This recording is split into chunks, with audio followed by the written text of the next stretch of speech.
అందరికీ నమస్కారము. ఇది మన పలాస చెట్టు అనగా మోతుగు చెట్టు యొక్క బదనిక మనకు చాలా శ్రేయస్కరము, ఉపయోగకరమని తీసుకున్నాను ఒకటి. ఈ విధంగా చెట్టుకి ఇట్లా వస్తుంది, ఇట్లా ఇక్కడ ఇలా రండి, ఇటు రండి. ఇది పువ్వు, పలాస చెట్టు యొక్క పువ్వు అంటే మోతుగ పువ్వు. ఇక బదనిక ఇక్కడ పుట్టింది. అంటే ఇది మనం ఇదివరకు సర్వారిష్టాల కోసము దీని యొక్క ఆకులను మనం ధూపంగా వేసుకున్నట్టయితే సర్వారిష్టాలు అనేవి పోతున్నాయి.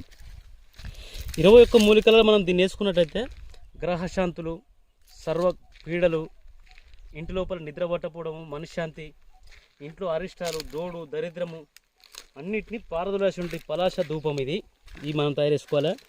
మనం పూర్వకాలం నుంచి వీటిని మాత్రము మనము హోమాలలో మాత్రమే ఈ చెట్టును ఉపయోగించడం జరుగుతుంది. ఇది ఎవరైనా కావాలనుకున్నవారు ఇది ఆదివారం కానీ, అమావాస్య రోజు కానీ, గురువారం రోజు కానీ తీసుకున్నట్టయితే మీకు చాలా ఫలితాలు అనేవి అద్భుతంగా కనిపిస్తాయి. మీకు ఇవి ఈ చెట్టును పోల్చుకొని ఈ పలాసది మీరు తీసుకొచ్చుకోండి.